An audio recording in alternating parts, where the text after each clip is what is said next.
Hi you guys, welcome back to the pantry. I just wanted to tell you, today I'm kind of doing a remake. When I first started doing YouTube videos, of course all of us experienced not being able to figure out how to splice little segments together, so I would do a segment, upload it, do a segment. So my green chili verde came in about, I think 3 or 4 parts. So anyway, I want to make sure that we revisit that. That's what I'm making today, and I haven't done a video in a few days, so I'm trying to get caught up on stuff, and it just, life gets in the way. And so, or I'm making stuff you guys have already seen. Alright, so these are jalapenos.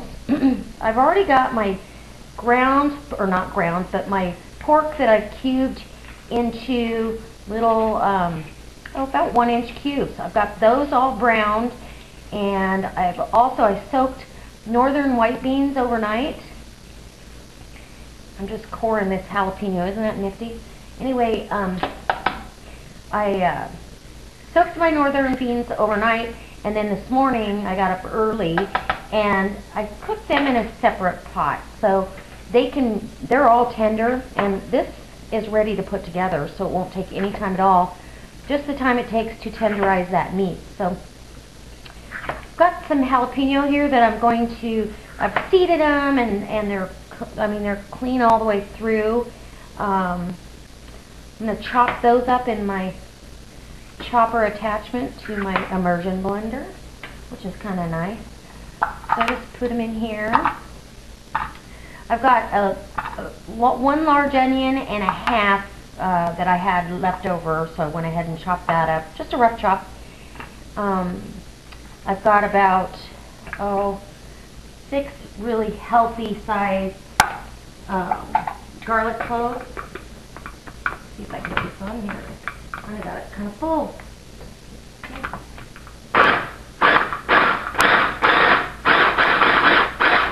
Wow.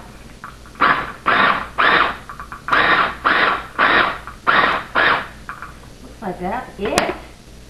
Just about. That made quick work of that.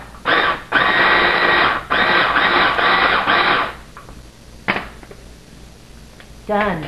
It looks like 2 hunks in there. We'll just take those out, and that's plenty of jalapeno. I'm not going to miss those at all. So, nifty little tool. I've not got to use that yet. It's about, right now it's about to there. I've got, oh gosh, probably 4 pounds of cubed pork in there that I browned off. I have that onion and a half, the 2 27-ounce cans of green chili verde sauce. Oh no, actually it's green enchilada sauce, excuse me. Right here I have the big can of whole green chilies I did a rough chop on. Jalapenos. Now, if you didn't have fresh jalapenos, what you'd want to use in place of that would be, find it, jalapeno powder. If it's not hot enough with what I put in there, I won't dice up more. I will use some of this. It's just diced or sliced jalapenos that I dehydrated and I grind up in the grinder. And so it's an amazing spice to work with. I'm getting ready to do some with serrano chilies, and I've got habaneros, and so yeah, it's just really good flavor if you like jalapenos, or you grow them, because when you grow them, you get a ton, and you go, what do I do with all this? This is a perfect way to preserve them. That's about 9 pounds of jalapenos right there. Anyway, and I slice them. I don't feed them or anything. I've got a video on it, so if you are curious or you want a step-by-step, you can go to that video and get a little recap. I also put in 2 27-ounce cans of water in here because it doesn't need, it's got to have somewhere to go. This is a pound of northern white beans that have been cooked in a different pot just for time's sake. You know, if I had time to let this go all day, I would have done it all together, but I really don't. I have to go to work. I don't get off work till late, so.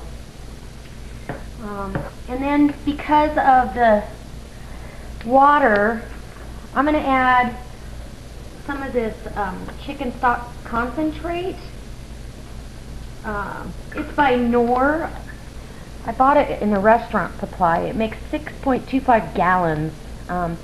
And it does not have any MSG, not even in the ingredients. It says the only MSG is what occurs naturally. So, whatever that means, hopefully, you know, hopefully our powers that be aren't lying to us, but you never know. So let me give you a look-see at what we got in here. Hopefully you can see it good enough. It's just this beautiful winter chili that's not too spicy. This is my husband prefers this over red chili. Now I love red chili, but he prefers this one, so I decided I'd treat him to some chili Verdi. And I'm also going to add in a jar of tomatillo salsa. So medium heat. You don't need heat in this. The jalapenos provide it, and you just want to taste all the different chilies and tomatillos. It's a delicious meal. Alright, I'm back, and I've done a little taste testing. This is actually done, but we're not going to have it till tonight. I have to go to work, and so I am going to wait until this evening. But I did not have any of the tomatillo salsa. Now I can pick up, ooh, that smells good. I can pick up a jar when I go to the store, because I do have my killer ingredient for this is fresh corn on the cob. So I've got to pick up some of that, and I'd like some Monterey Jack cheese too to put over top, or some creme fraiche or something. So that being said, I'm going to spice it up now. This is my habanero powder, and this is the type of applications that I would use these things in when I am out of another ingredient. Even though it has all those jalapenos, the seeds and ribs are gone. So, so about a half a teaspoon of habanero powder goes in here. And because it's dehydrated, it will rehydrate and thicken stuff a little bit too. And then I'm going to put, to start, 1 whole teaspoon of jalapeno powder. And I giggle because in the past, you know, I've gotten very generous with my stuff and made it so hot that I was the only one that could eat it. And this is a big old pot. It's up to here full. It's kind of reduced down. It's a perfect thickness.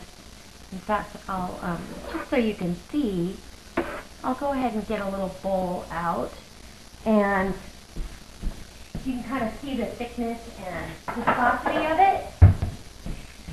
And then I will bring you back when I make a plate up for my husband and taste it, make sure it's not poison. He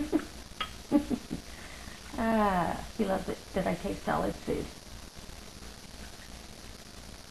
It's just a really pretty soup. So if you picture this bowl of soup or stew, it's kind of a stewy consistency with that Hispanic flair to it. It's just a nice, chunky, great soup to have in the winter. It's a great alternative to red chili. It's not quite as spicy, and we enjoy it very much. So it's good to dip tortillas in. So I'll bring you back when I've got all the rest of my ingredients in there, because I am going to, like I said, get the corn, and I've got to make tortillas. So I just thought I'd share with you how I'm going to use my jalapeno powder and my habanero powder. Let me take a bite of that. Now that it looks so good. I really like it even without the corn, but the corn's my favorite, my husband's favorite part. So, okay. Wow. Don't need any more. That's plenty. Just that little bit kicked it up a notch. Or 3. It's got a little bite to it, but the corn will also, that sweet corn will calm it back down and balance things out again. Oh, it's going to be so good, you guys. I just am so excited to share this video with you in one piece instead of part 4 coming up. Anyways, I think you lose people's attention when you have more than one part, unless it's really a great video. Like I remember the first, actually one of the very first canning videos I watched on YouTube was, because I'm pretty new, I just joined in May because the TV went out. And I couldn't watch the cooking channel anymore from my kitchen. Well, yeah, Bear Prepper had a meat canning video. She canned for like 12 hours. You know, 55 pounds of meat. And I have to tell you, I was so impressed. It got me so motivated to get on the ball and start, you know, canning. Instead of just canning for today, I was canning more for, oh wow, I might need it later, you know, and started getting back to where I had been before I got 2 jobs. Anyway, so that being said, I'm going to get busy with this, but that video was in 2 parts, and I could not wait to get to part 2. So there are certain instances it is exciting to look at part 1 and then part 2. On my case, though, I don't think that was the case. I think people were going, well, I'll come back and visit her when she learns how to do this. So, I'm going to take this delicious sweet corn and put it in with the pot. I always put this in at the end. I don't want the corn cooked to death. So, and then it adds that level of sweetness to go with the spicy and the acidity of the tomatillos and the lime juice and all that. And then I'm going to top it with chopped up cilantro. It's going to be delicious. So, alright you guys, I'm back. And this is the finished deal. It looks so good. I want to let you know that I did take about a half a cup of masa flour and some chicken stock, cold chicken stock, and whip that all up because you've got a lot of liquid in there, and as the vegetables break down, they add more. And even though I did sweat that off and kind of let it reduce down, it's still, you want a thicker consistency. Hi, Paige. My 1-year-old German Shorthair wants to know who I'm talking to. Anyway, so you've got a nice thick consistency. I sure hope that the lighting is better. I've got lights on I never have on, and I changed the bulbs. But so I've got some flatbread here I'm going to serve it with. This is some Monterey Jack with, it's a pepper jack cheese. And I'm just going to top that off with that pile of goodness. I don't know who can say it could get any better. And Sage is helping me out here. And then I've got some chopped up cilantro. I did a bunch of cilantro for this. And just garnish it. So you get a little bite here and there. It's not overpowering. I do want to make sure that I let you guys know I add smoky cumin to it. And it's just really, cooking itself is by taste. And so use your senses. I'm going to taste my husband's for you. And then I'll let him have dinner. Okay. So, oh, and you know, a little squirt of lime juice is awesome. If you like that. You know, you may not. I better have some cheese on mine. Right? There we go.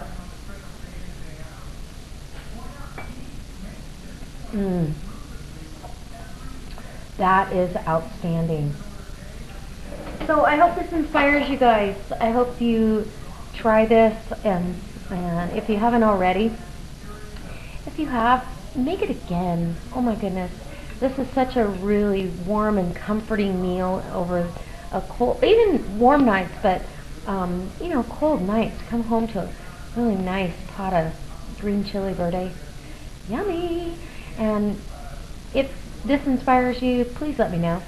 I hope you rate my videos and leave comments. I love them. I love to hear how I'm doing. And I hope you subscribe if you aren't already. All right, YouTube. God bless.